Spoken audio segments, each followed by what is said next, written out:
Hi everyone, and welcome to NCARB Live. I'm Jenny Queckie, and I'm here with Jared Zern, the Director of Examination, and Ryan Meisner, the Assistant Director of Examination, Development, and Research. Today we'll be answering all of your questions about the November 1st launch of ARE 5.0, specifically exam eligibility, testing strategies, advice on when to transition, and how to make the transition once you're ready. We'll have plenty of time to answer your questions, so feel free to submit them using the control panel on your screen. To kick things off, tell us a little bit about yourselves and what you do here at NCARB. Jared, why don't you start? So my name is Jared Zern. You've probably seen me on some of these other NCARB live events. I am the Director of Examination, which really means that I'm involved in overseeing all aspects of exam development, operations, anything related to the exam. So we really are open to whatever questions you do have today. Yep. And Ryan? And my name is Ryan. As Jared mentioned, we've been doing a couple of these lately, so I feel like I know you pretty well. Hopefully you feel like you're getting to know us.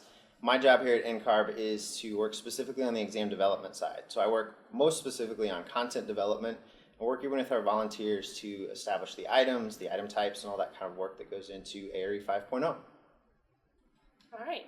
So with the launch of ARE 5.0 less than 2 weeks away, what are some important things for candidates to keep in mind? So it's a really big deal that ARE 5.0 is launching in now just 2 weeks. I think Ryan and I probably still haven't fully realized that because we've been working on it for so long. It's been a several-year effort. Some of the key things to really remember, though, about the launch is that you are in control of when you want to transition. So for all of you that have your 4.0 eligibilities, you can keep testing in 4.0 or you can transition to 5.0 once November 1 comes around. That's really what launch means to us, is the ability to transition.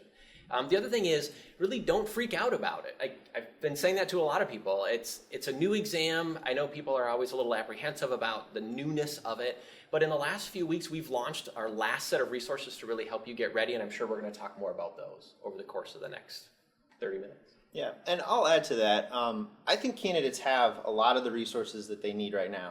Kind of piggybacks on what you were saying about to not be afraid. And we're going to go through some of the resources you have, but don't be afraid, and the resources that you need are out there to go ahead and start studying. Don't feel like you need to wait because more resources are coming. I think, and I want to challenge you all to dive in, use the handbook, use the demonstration exam, all the different resources that we've put out there, and really prepare and go in and take that test. All right, so why don't you guys go ahead and tell us about some of the resources that are available? Well, I can start. The first one, which we'd mentioned, is the ARE 5.0 handbook. This is really an all-inclusive guide that you need to prepare for each division of ARE 5.0. It's probably most similar to what you're familiar with the ARE 4.0 exam guides. We've renamed them, rebranded them, and added some more information to them as well. Each division in there has its own section. It includes all the different assessment objectives and content areas that are covered.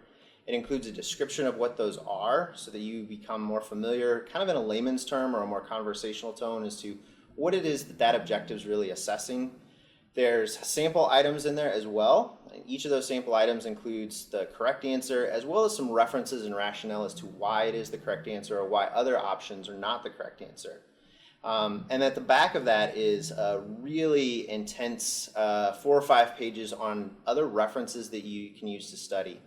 Every item on ARE 5.0, as well as 4.0, but every item is backed up by references and rationale, and those all come from books.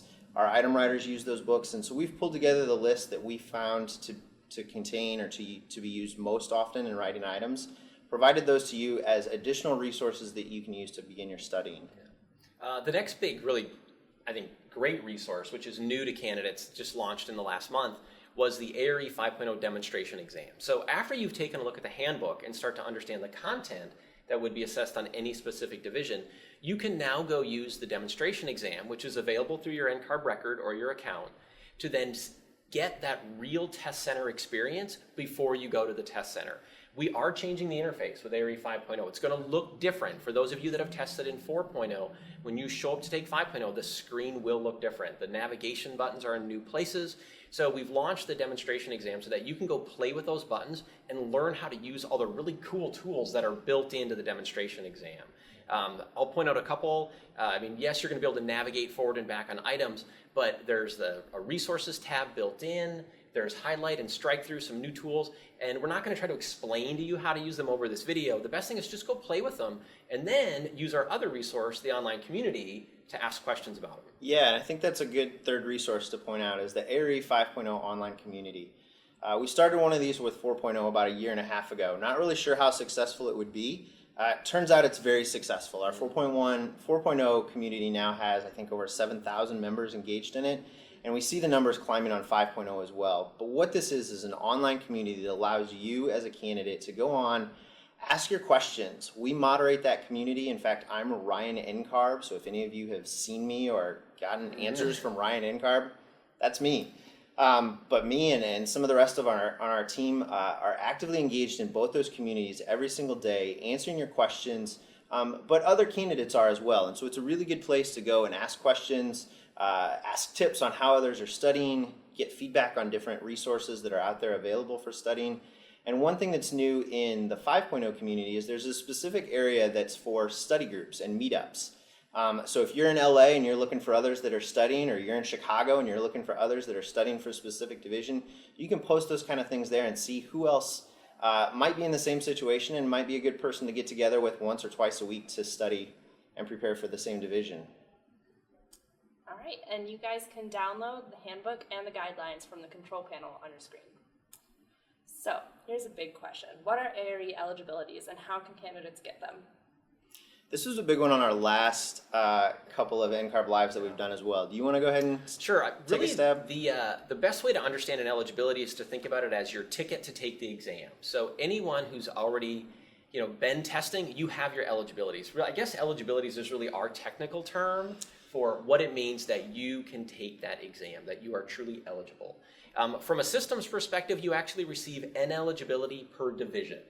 So because if you think about it, if Ryan's testing, he needs to take all 7 divisions of ARE 4.0. We give him one separate eligibility for each one of those exams. And then if he needs to retest, he gets a new eligibility that replaces the one that he's already used. Yeah. So how do you get them? You come to NCARB through your NCARB record and you request your eligibilities. Yeah. On the ARE 5.0 community, we just recently put up an article. It's at the very bottom of the first page, so this is a plug or a good reason to, I guess, go check out that community. But it's specifically on eligibility. So as we talk through it today, maybe you'll remember some of it, maybe you'll forget, but that's a great place to go back to and kind of check and get a little bit more information on what eligibilities are. All right, so what should candidates do if they want to switch from 4.0 to 5.0? Well, the first thing would be to just make sure those eligibilities are in place. If you are currently a 4.0 candidate and you are already testing in 4.0, good news, your eligibilities are in place, which means on November 1st, you can go in, you can hit that self-transition button and become a 5.0 candidate. If you currently don't have your eligibilities in place though, what you want to do is make sure that you go in and request your eligibilities in ARE 4.0 before October 31st. You want to do it before the launch date. That's really important. They don't have to have been completely processed, but you need to go in through your NCARB record and request those eligibilities. That allows you, after November 1st, to either begin taking some 4.0 exams, if that's how you want to do it, and do some strategic testing, or go ahead and transition immediately on the first day and just become an ARE 5.0 candidate. Am I missing anything? No, that's really what it comes down to. It is that simple. We are trying to make this self-transition process as easy as possible for you. And you're going to be able to do it whenever you want after November 1 takes place. Yeah, and I guess the last thing to add to that would be if you go in November 1st or 2nd or 3rd or any time after the launch, your new eligibilities will only be for ARE 5.0. So just make sure you're aware of that. Okay, so ARE 5.0 launches on November 1st, but when will candidates be able to schedule and take their first division? So the one limitation that the system does have is that we launch on November 1, you self-transition, your eligibilities for 5.0 are created, and you can immediately start to schedule exams. When you go to click that schedule button and you move through the process, you're going to get to the Prometric website where you're going to have to pick the test center and the exam date that you want to test on. Realistically, it's probably going to be 3 to 4 days away. So we launch on November 1. We're expecting our first candidates to be in the test center on that November 4 or November 5th timeframe. I think if you're a candidate and you want to get in and be one of the first testers, maybe because there's some incentives out there that you want to take advantage of, I don't know, $100 gift card or something like that. Yeah. One thing that you can do is just be flexible. And so maybe the nearest test center is a couple blocks away from your office. but maybe there's another one that just happens to be on the other side of town that has a time that works for you. Some flexibility will allow you to get into some of those busier parametric test centers a little bit quicker. Okay, so now that we've covered a few of the basics, we'd like to turn the things over to our viewers. You can submit your questions using the control panel on your screen. So let's start with a question Sheehan submitted via email.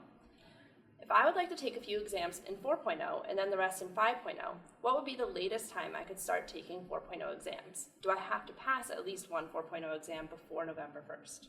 So there's a few questions Couple there. questions there to Yeah. So answer, the first one is, well, let's start with, do you have to pass an exam in 4.0 before November 1st?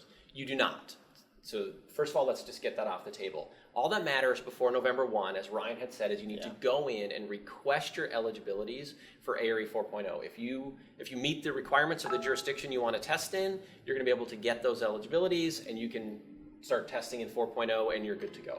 Yep. Now, the other part of that question was Last date to take an exam. last day to take a 4.0 exam really is June 30th of the year 2018. So I wouldn't suggest you wait until June of 2018 to start strategic testing.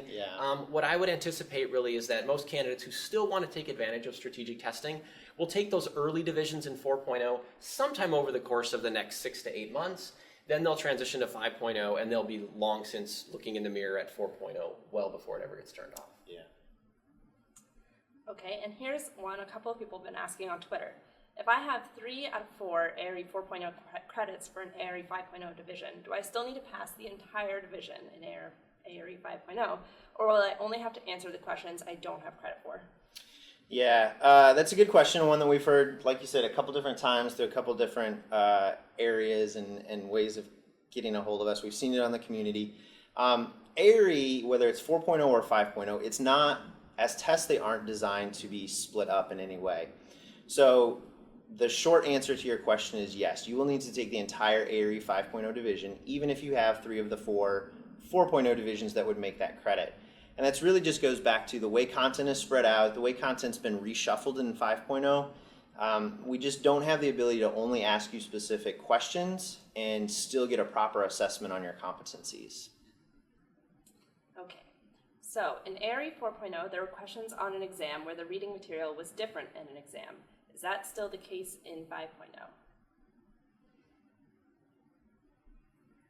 So let's re-ask that question. Yeah. So I'm gonna go to Jenny for a little clarification. Okay, So sorry. There were questions on an exam where the reading material was in a different exam. Oh, okay. Sorry. So I can understand the question. So what I'm anticipating the question really is that somebody, let's say, has prepared for programming, planning, and practice, and they go in to take that exam, and they sit down and they get a question that they probably remember maybe studying for in construction documents and services. And that's actually one of the issues that you may encounter with any third-party test prep provider material, is that if they haven't clearly aligned their content to our divisions, it is very likely that you could have read something in one study guide that actually helped you take another division of the ARE. That's one of the things NCARB does not control. We don't control the third-party test prep and how they assemble their materials. I guess the only benefit in that case for you is that, well, you read it somewhere before you went in and tested, which is good, that you understood the content. I will say that in the ARE, because we're talking about architecture as a whole, a lot of our divisions may feel like the content is slightly overlapping, but that overlap really isn't there. What's unique about it is that we can ask you a question about a building material in one division, and we can ask you a question about detailing in another division, and they both relate to brick, but they're actually asking you very different pieces of content. Yeah, in no instances, whether it's in 4.0 or 5.0, do we use the exact same question on one division and then show it exactly the same in another division. Okay, so here's a question from Lindsay. Who do I send testing accommodations to in ARE 5.0? That's a good question. Operationally, the answer is it depends. And the reason I say that is because some of the jurisdictions out there have granted the authority to NCARB to manage your eligibilities on their behalf. So if you're in a jurisdiction that we call it direct registration, and you can find this on our website to see the list of jurisdictions that are in direct registration, and it's about half of them. If you're in a direct registration jurisdiction, you contact NCARB customer service to deal with your testing accommodations, and we will work with you directly to get those set up, and you'll test. If you're in a state that is not in direct registration, you actually will have to contact the state first, and then the state forwards information to NCARB, and then we manage your accommodations in that way. Yeah. So if you're in doubt, call NCARB, because we will help you understand whether you're in a direct registration state or not. Yeah. Okay, and Andrew wants to know, can you break down how the previous 4.0 structures exam is divided between the 5.0 tests? And what, if anything, has changed in regards to the expectations of the test taker? Okay, I can take that one to start with, and you can add some information, Andrew. Structural systems, as you can see, if you've looked at the transition chart at any point, we've got one up here just to remind us, is spread out now across project planning and design and project development and documentation in ARE 5.0. But what I really want you to remember as you begin studying, as you begin preparing for those two exams, those two divisions in 5.0, is remember the division that you're studying for. ARE 5.0 is organized around the progression of an architectural project. So practice management, what it takes to run a practice, project management, what it takes to run a project, and then from there it's really about the design process and seeing a building through to the end. So if you're receiving or you're studying for project planning and design, then the structural questions that you're going to receive, or even some that you may receive in programming analysis, are much earlier in the design process. So it might be about selecting the appropriate types of structural systems that work based on programmatic requirements, or based on climate, or based on a series of other conditions that you may see. Project development and documentation, though, is going to take that to the next level. Just like in your office, just like when you begin doing construction documents, you need to start detailing those systems. So now, how does a structural system interact with the HVAC system? And what are some of those beam and moment diagrams that may be required when you're actually sizing some of these members and doing some calculations related to it? And I guess I will follow up a little bit and say, but similar to the question we had earlier about, I see a question on one division that I studied for in another. Expect that you may have a structural referenced type item when you're taking programming and analysis. Mm-hmm. Because when you're in that phase of the architectural project, you have to think structurally, even as you're defining what all those problems are that you're going to have to solve. The question, though, is going to be at a much higher level, and it's going to probably be about a general systems idea related to doing programming and analysis of a building. Also, when you get into construction and evaluation, I can fully anticipate some of our candidates seeing questions that ask about, you're on a job site and you're looking at the formwork and the false work related to footings. Well, obviously that's a structural component, but now you have to understand it in the context of, I'm in the construction phase, what does that really mean? Yeah. In 4.0, you would put on your hat and you would say, I am studying for structures and I am only focused on structures right now. And that's just not how we really practice as architects. So 5.0 is about, and there is structures, but it's now about where it falls in the project, in the typical progression of a project. So always be aware of the division that you're studying for at the time, or the division that you're taking. All right, and Andrew has a follow-up question. Mm-hmm. Are formulas for any calculations going to be provided?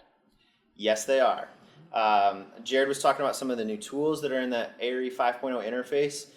You can see those in the demonstration exam, including a reference tab up at the top. So if you click on that, you'll be able to see all of the references, including some for HVAC, plumbing, there's some acoustics and lighting calculations. All those things you'll be able to see in the demonstration exam exactly as they'll be presented to you in a real exam.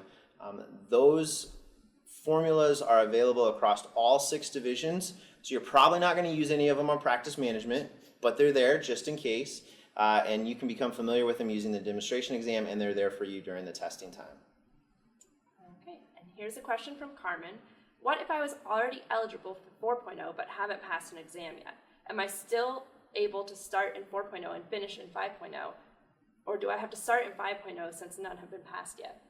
You can stay in 4.0. The good news is, Carmen, you have your eligibilities in 4.0. They are your eligibilities, and you can use them as long as you want up until June 30th of 2018. Yeah. Or you can hit that self-transition button when you feel like it, and you can turn those into 5.0 eligibilities. Yeah, for Carmen and everyone else out there, please remember, it's not about passing or failing divisions.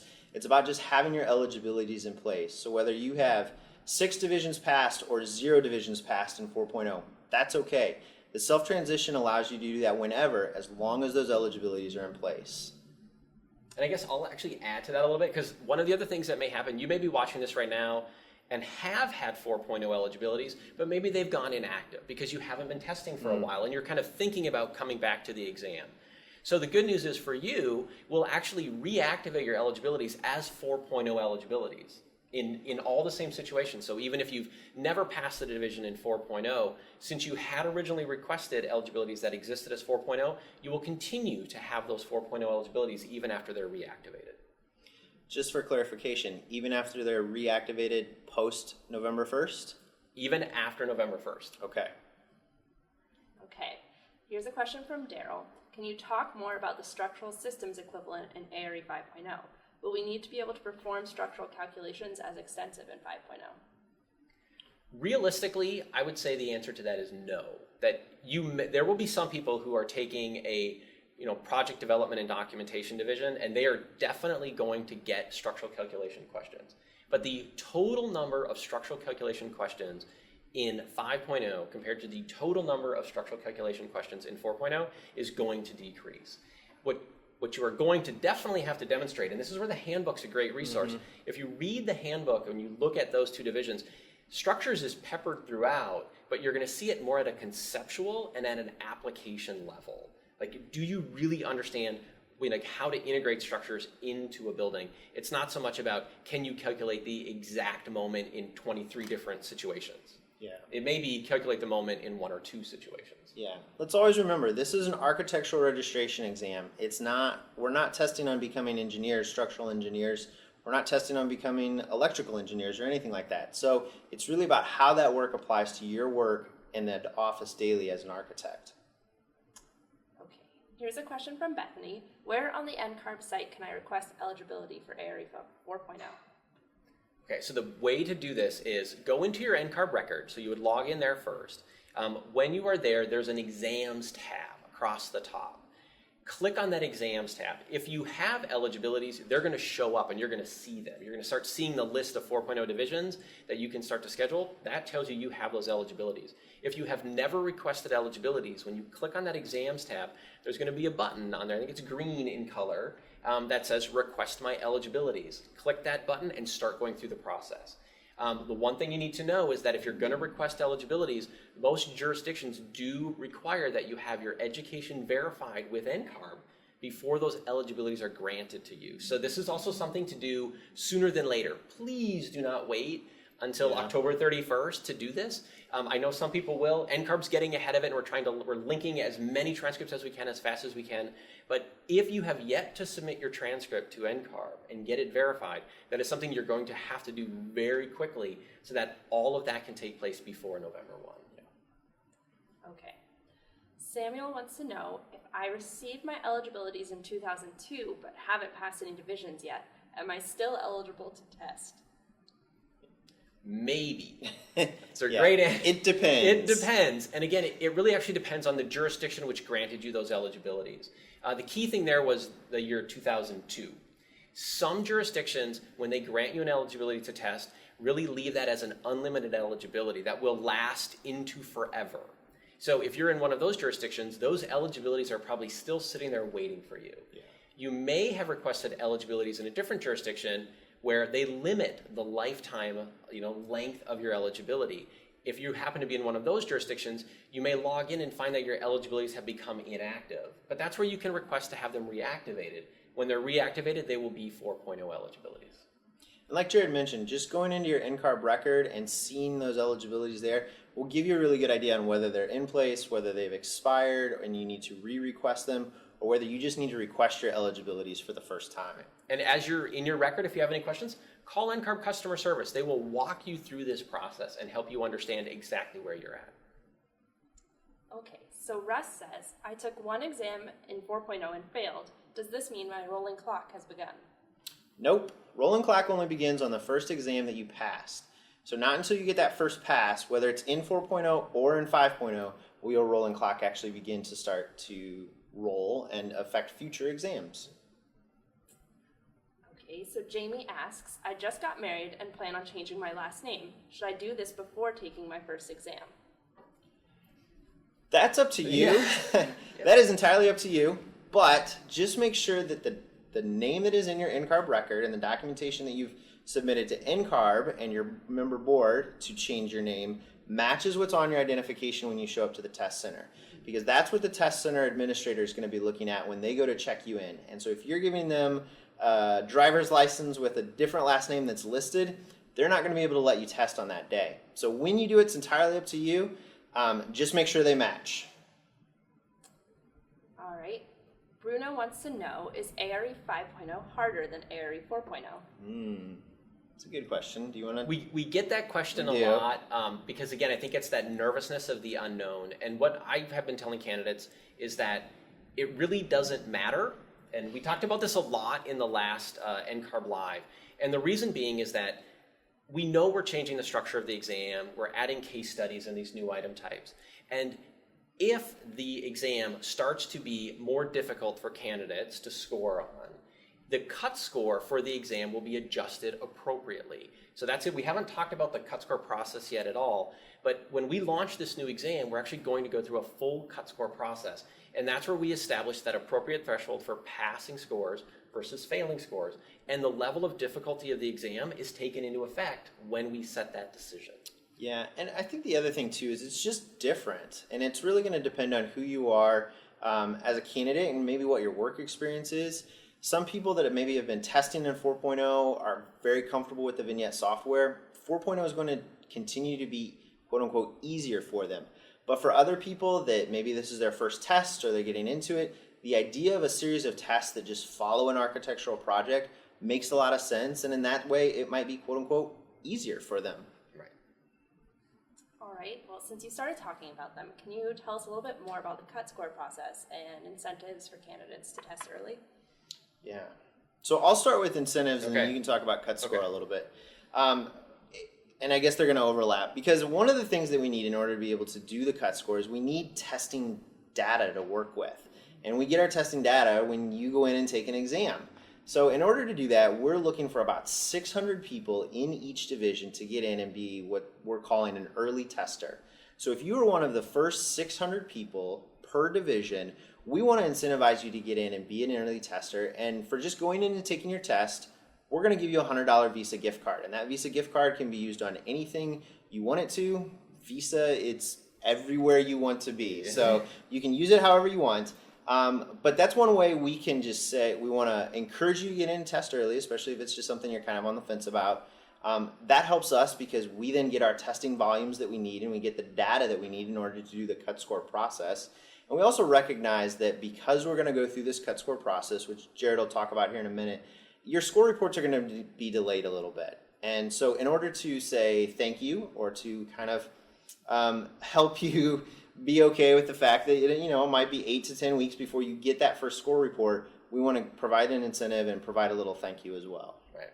And the cut score process itself is one that overall, time-wise, it really only takes about 3 weeks to complete from beginning to end, but we need the data to be able to do it. So as Ryan had said, we're going to be tracking testing volumes, every single day, realistically at NCARB. And as soon as we can, we're going to go in and set the cut score for each division by division. So that's the other thing to understand is that we fully anticipate that some divisions are going to have their scores released much earlier than other divisions because people are going to be testing in those divisions sooner than the other one. The overall process that is involved in the cut score really is, first of all, we collect a bunch of data. And as Ryan said, that's your data as a candidate, because when you're an early tester, your data helps influence the cut score. Then we take that data, we work it through a committee of architects that really evaluates all of the items that you saw as a candidate, they get to see. And then they rank level of difficulty, as we talked about, and they come to really a threshold of where they believe passing or failing should be. It then goes through 2 more iterations of review, because we don't make this decision, we don't take it lightly, it's a very serious decision for NCARB. So it goes through 2 more iterations of review, and eventually that cut score will be established for that one division. And we will repeat this process 6 times over the next couple of months. Yeah, just a couple things to add. There's a blog article out there that talks about the cut score process, so if you want to read a little bit more about it, if what we're saying here isn't quite enough for you, I encourage you to go check out that article. It's on the NCARB blog. And I think it's called, what is a cut score or something like that. But the process that we're using is criterion based, and this is a question I just want to talk about because we've seen it in a couple different ways. And what criterion based means is that it's only about the information and about the information that you're being assessed on. When those other architects are looking at the material, they don't know how that's going to influence cut scores. They don't know that, oh, this is going to give us a 70% or 30%. It's not about letting a certain threshold through or trying to regulate the number that are going through or passing or not passing. It's really about what is the appropriate level that cut score should be set at, and then making that determination and releasing score reports after that. Okay, so Lisa asks, how late can you continue with ARE 4.0? Lisa, you can test an ARE 4.0 up until June 30th, 2018. All right, and does NCARB suggest any study material for ARE 5.0? Well, we do. The study material we really suggest is all referenced in the ARE 5.0 handbook. As Ryan had mentioned earlier, when you are thinking about a specific division, and let's say it's practice management, you want to start there. You go look at the content outline, which is the first few pages of that section of the handbook, and then at the end of that practice management section of the handbook, we identify the top resources that you can use to prepare for that division. So those are the NCARB suggested study materials because those that list, as Ryan said, comes from the same library that our item writers use to write those items for that exam. I have a feeling Bethany might actually be asking about third-party test prep providers. I think she is too. So what I'm going to say, though, is I'll challenge you that I think you have enough information to prepare even without those. There are a lot of good resources that are coming along the way and that will be released. But we really, when we prepared the ARE 5.0 handbook, we challenged ourselves to make a document that would be most useful to you as candidates. And we hope that we've done that. One thing that I want to encourage you in 5.0 is focus on studying content. It's not about item types. So all of the different practice questions and item types that you may see from a third-party test prep providers, those are great, but really it's about the content. So go through that that outline and say, yeah, I understand this one. I don't need to worry about that because I've been doing it a lot in my office already. But maybe the next one down is something that you haven't had a lot of experience on or something that you haven't spent a lot of time doing. Then go use some of those resources, study specifically on that thing, and you'll be much more prepared to go in and take the exam at that point. Okay, so Bethany asks, do you get results with the ARE 5.0 demonstration exam? You do not. So when we set up the demonstration exam, this is actually something that we had talked about. We decided to not give you results when you're taking the demonstration exam. But what we did do is we used all of the items that are identified in the handbook as the demonstration exam items. So if you want to understand how the question should be answered and the rationale as to why the correct answer is correct, that's the handbook. The demonstration exam is really about the usability of the test. So go in, play with all the tools, and don't really worry so much about exactly what the questions are asking you because you can go use the handbook to learn more about the actual question. Yeah. The demonstration exam pulls various items from across all 6 divisions, so it's not specifically for one division. It includes all 5 of our different item types, so that's multiple choice, check all that apply, quantitative fill in the blanks, and the new hot spots and drag and place items. So you can practice all 5 of those items, and then the last 5 items are also a case study. So it'll give you a chance to go in, understand what a project scenario is, how the tab system works, using the different resources, and then looking at that to answer looking at those to then answer the items that are specifically associated with a case study. I will say NCARB is really hoping that you're going to find the 5.0 usability much easier than the 4.0 usability. We spent a lot of time working on refining button placement, just making it easier to navigate, and also using the exam summary to jump around from one item to the next. I will tell you, I have taken the ARE 5.0 exam several times now through our testing process, and I go in there and I'm amazed by how nice it is to use that test driver. Ryan talked about the case studies, and there's a lot of resources in the case studies, and at first people oftentimes feel overwhelmed. But I'll tell you, by using the tools like the search tool and the bookmark tool that's built into those case studies, it is very easy to navigate, find the specific piece of information you need, and answer those questions. Yeah. But that's why the demonstration exam is so important. Yep. Okay, Alana asks, are vignettes still part of 5.0 testing? No, they're not. Vignettes are only in 4.0. and they will be turned off on June 30th, 2018 as part of the 4.0 retirement. But in 5.0, we're not using vignettes. As I just mentioned, we're using the multiple choice, the check all that apply, and the quantitative fill in the blank, which we do use in 4.0. And then we have 2 new item types. That's hotspots and drag and place. And to keep, I guess, plugging the demonstration exam, you can practice all of those in the demonstration exam. I think that you'll find that those item types, going back to usability, they're very intuitive. It's not going to be the scenario like you have now where you need to spend a lot of time practicing the vignette software. These are meant to be kind of off-the-shelf items used on all sorts of different assessments, but really just focusing them on architectural assessments. And I guess one other thing I'll point out, because we've had some outside recently licensed architects go in and do some testing for us too on 5.0. And some of the feedback we received from them was they sat down to take their 5.0 exam in the Prometric Test Center, and they clicked on the I want to start my exam, and the exam started. And they said they were shocked. They were waiting to do a bunch of practice items and that kind of stuff. And we have removed that from the 5.0 exam. When you're in the test center, we have made the exam in a way that allows you to focus on answering the test. We're not going to bog you down in a bunch of lead-in screens and those kind of things. So really, it is important that you use the demonstration exam to get used to the test interface. Yeah. All right, Angeline asks, I have taken and passed ARI 4.0 construction documents and services. The calculator shows credit in the ARI 5.0 construction and evaluation. Does this mean I have credit for this test and do not have to take this specific ARI 5.0 division if I transition? That's correct. Absolutely. Yeah, CDS is one of those exams that impacts several of the different 5.0 exams, including practice management, project management, and then construction evaluation. You earn full credit for construction evaluation.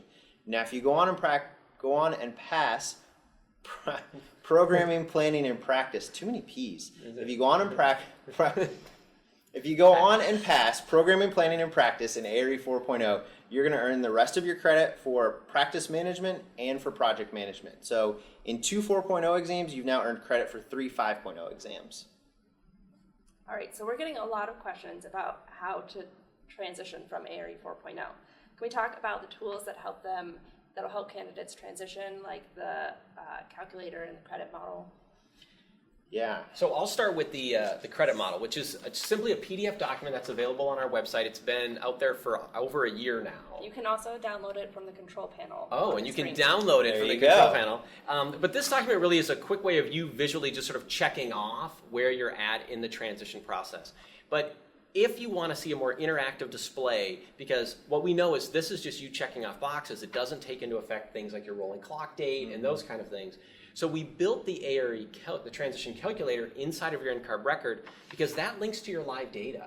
And by using that, you can see what you're going to get credits in, and it's also going to tell you when those credits are going to expire into the future. Because you may be in a situation where if you've been testing in 4.0 now for several years, waiting for 5.0 and then trying to get done, you may be putting yourself at a bit of a risk and know that you have to get done quickly in order to get done with the ARE before your rolling clock impacts you. Yeah, I think that's a good point. When you transition to 5.0, your rolling clock doesn't restart. So any credits that you're earning in 5.0 based on exams that you passed in 4.0, those are governed by the rolling clock date set in 4.0. So just always be aware of that. Yeah. And sort of follow up, one question we did get previously, which is very important to understand, is that people will worry that the delay in score reports may somehow negatively impact their rolling clock.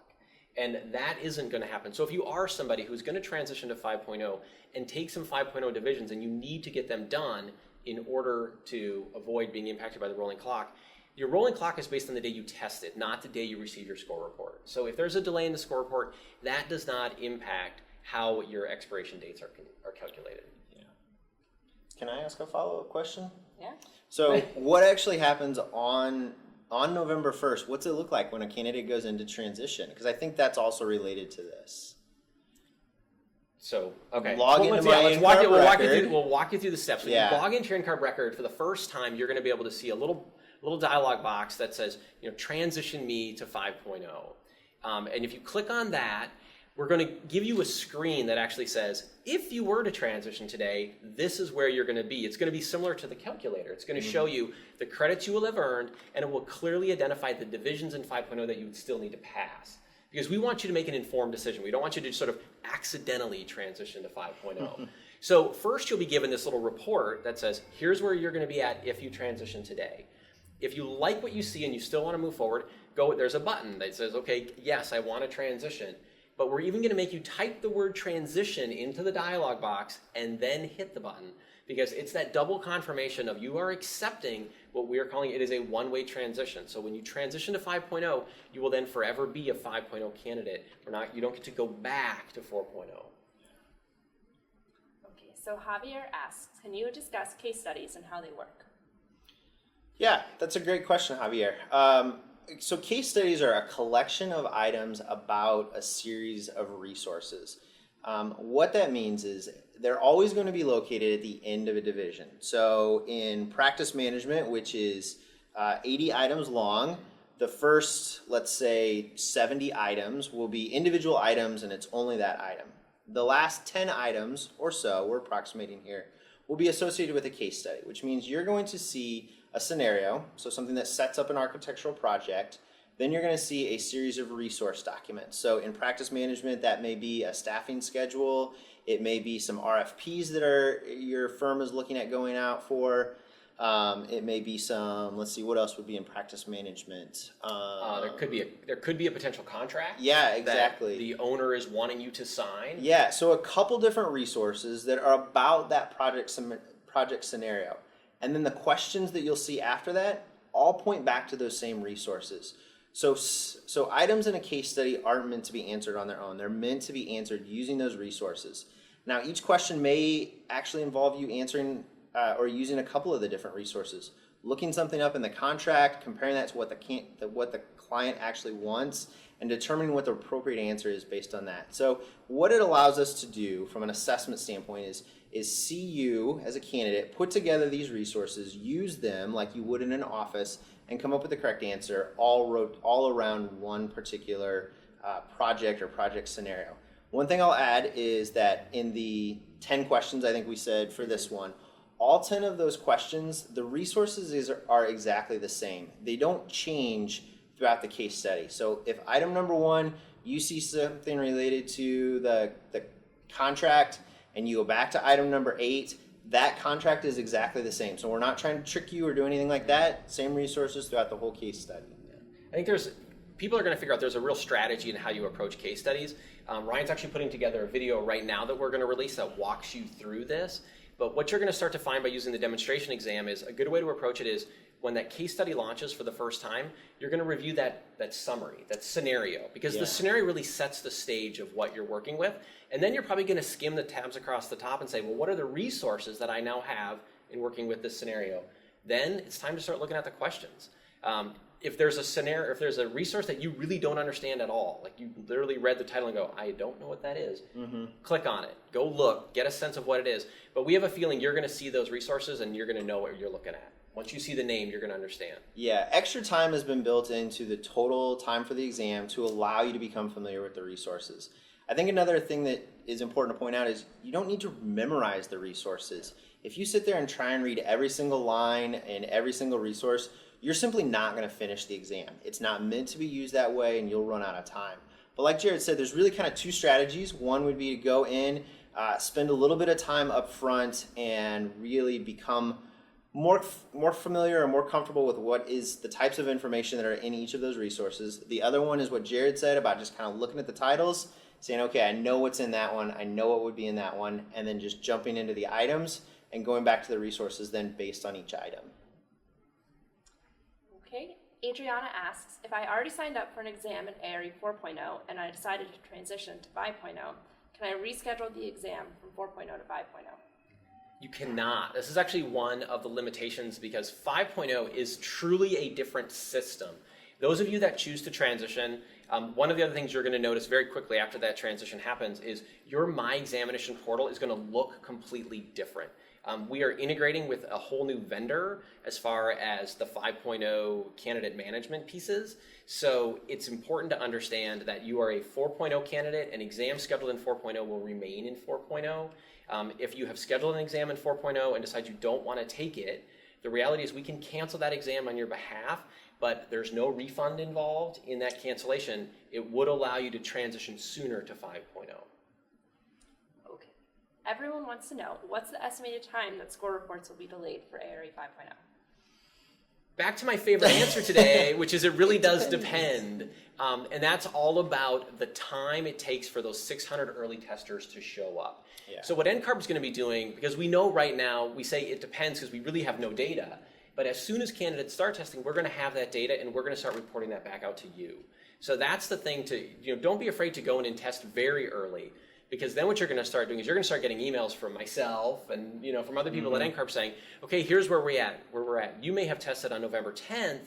Well, we now have 400 candidates that have tested. We're this far along in the cut score process, and here's when you can start to expect to receive that score report. So you're not walking into a blind, I don't know when I'm ever going to get this. Really, we're going to be communicating with you as individual candidates based on when you tested and where we're at in the process of setting the cut score for that specific division.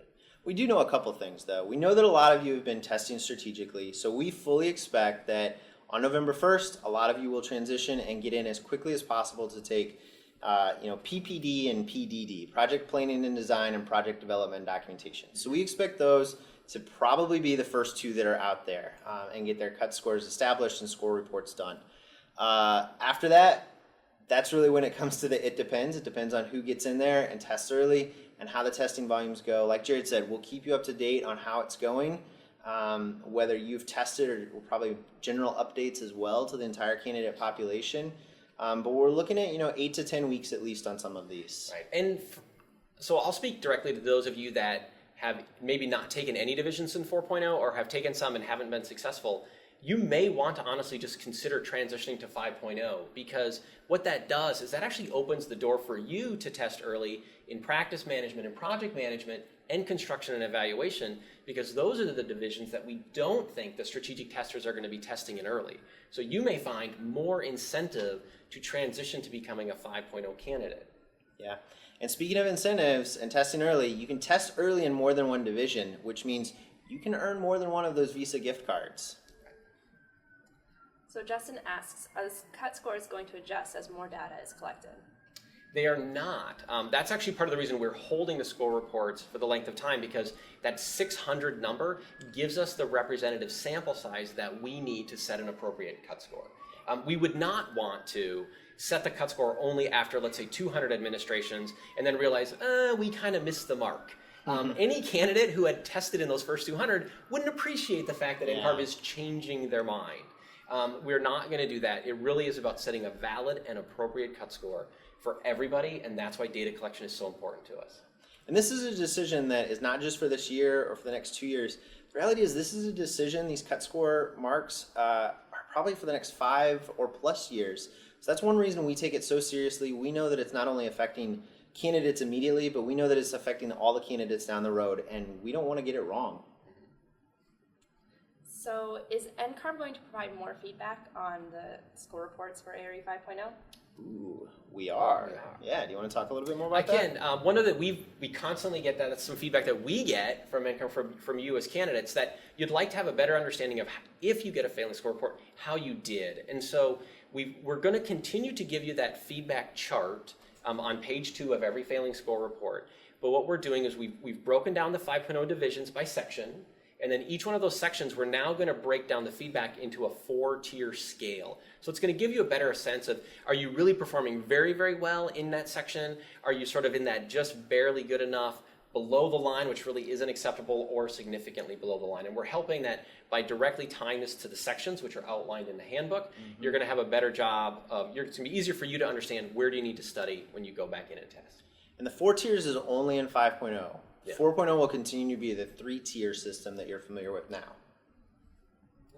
Okay. So if a candidate's metric test center is booked until December, will they still get a gift card for testing early?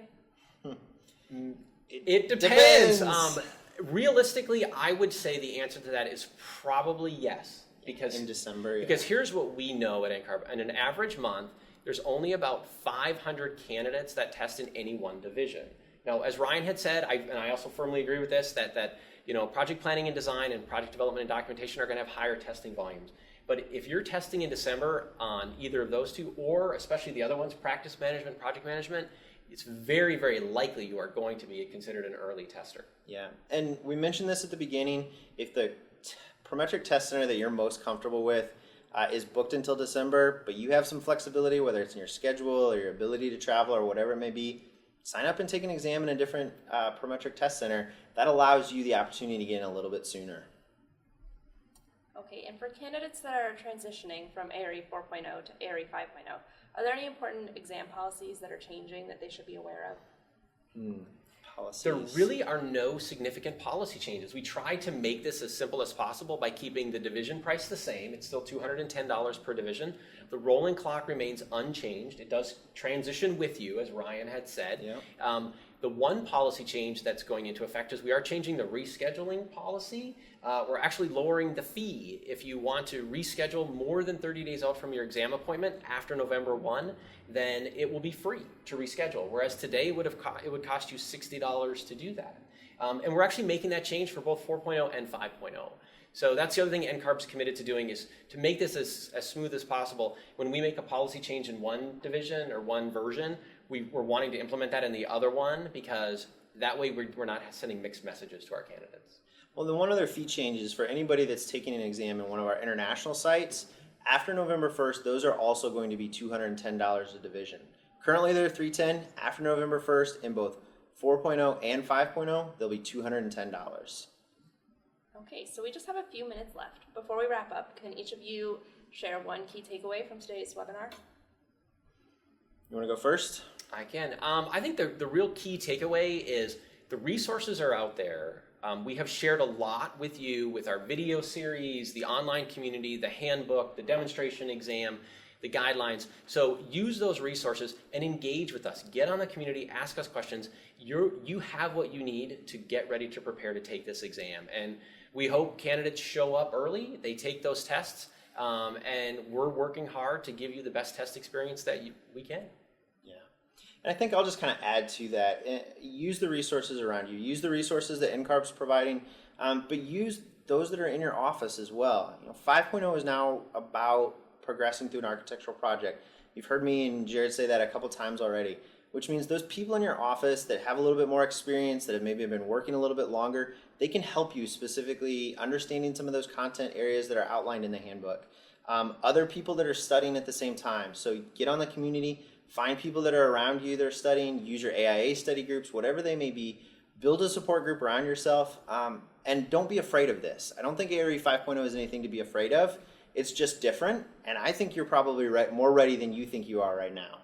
And I actually believe candidates are going to be happier coming out of that 5.0 exam than they were coming out of 4.0 exams, because it's going to be more relevant to what you're doing day to day in that architectural office. Yeah. All right, so that's all we have time for today. If you have additional questions, you can always reach out to us through social media or customer service. And be sure to explore the new ARE 5.0 community for real-time help and the latest study materials. Thanks for watching, and see you next time. See you, everyone.